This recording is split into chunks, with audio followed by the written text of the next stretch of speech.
Hi, my name's Sue and this is Sue Marie P, and I like sharing recipes using spelt flour, and I wanted to share an easy spelt flour shortbread cookie today with only 3 ingredients. Behind the scenes I've been perfecting cookies, I've been trying to roll them, I've been cutting them, and I've done the freezer method, slicing them, but I think this little rolled method pressed with a fork is the easiest recipe. So in the bowl here I'm going to sift the powdered sugar, and I have a video up above here that you can check out because I made my own homemade powdered sugar or icing sugar using white sugar. So I'm just going to sift that into the bowl, and we're going to whip up the butter. I'm just using salted butter. Unsalted butter is super expensive here at the moment, so I've got this in the fridge, so I'm just going to use that, and it's been softening at room temperature for about 20 minutes. So there's 175 grams or 3/4 of a cup, and I just cut it into cubes as I've got it out of the fridge, so it's easier to whip up. I'm just going to use my little handheld beaters today. You can do it by hand if you've got strong muscles. At the start I do some little short bursts just so my icing sugar doesn't fly everywhere. I don't know about you, but I always tend to do that, and I found that if you do little bursts first, it tends to then incorporate better. Now we're going to just keep going. It's nice and light and fluffy. So now I'm going to sift over my flour. So in here I've got white spelt flour, and there is 175 grams as well. So it's the same quantity of flour and butter. So that's 1 cup plus 1/4 cup, and I use UK or Australian cup sizes. They're a bit different all over the world. Let's mix this a little bit. For the last part of it, I'm just going to do it by hand.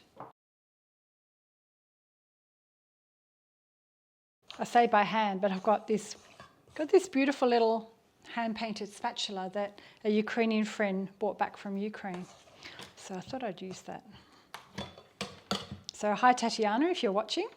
I'm finally using your gift. So what I'm doing now, I'm just trying to form my cookie dough. I've got this kind of shaggy, buttery dough. I'm going to rest this in the fridge for about, what do I have to do it for? I think I'm going to rest it in the fridge for about 15 minutes, and then we'll come back and we'll start scooping out the dough. I'll just cover it with a plate, pop it in the fridge. So in the meantime, it's a good idea to get the oven heated up. I've popped it onto 180 degrees C with a fan, or that's 200 without a fan, and I'll pop the Fahrenheit measurements. Temperatures above as usual, and I'll come back shortly.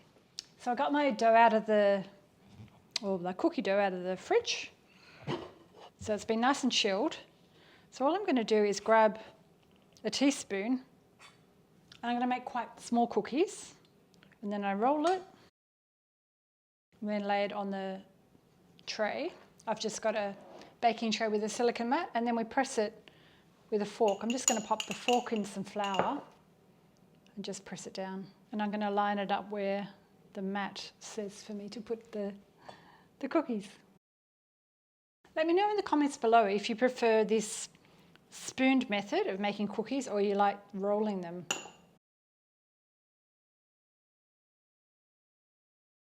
So I've managed to get 18 cookies on this tray. I'm going to chill this in the fridge for about 5 to 10 minutes before we bake them.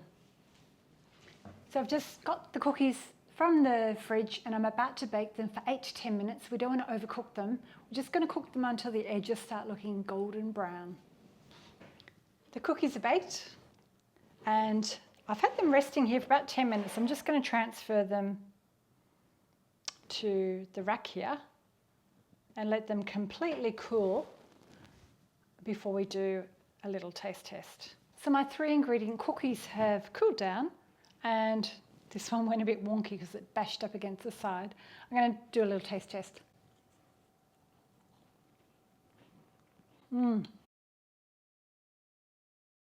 Not too sweet. They just melt in your mouth. Light, buttery. What I should have said was if you wanted to add a little bit of flavour You can add a little bit of orange zest or lemon zest, a bit of vanilla, throw in chopped chips. You can add a little bit of icing on top now. Let me know if you give it a go. Hit the thumbs up. Don't forget to share it with a friend. And I love getting your comments. So write a comment below if you like the idea of this 3-ingredient cookie, if you give it a go.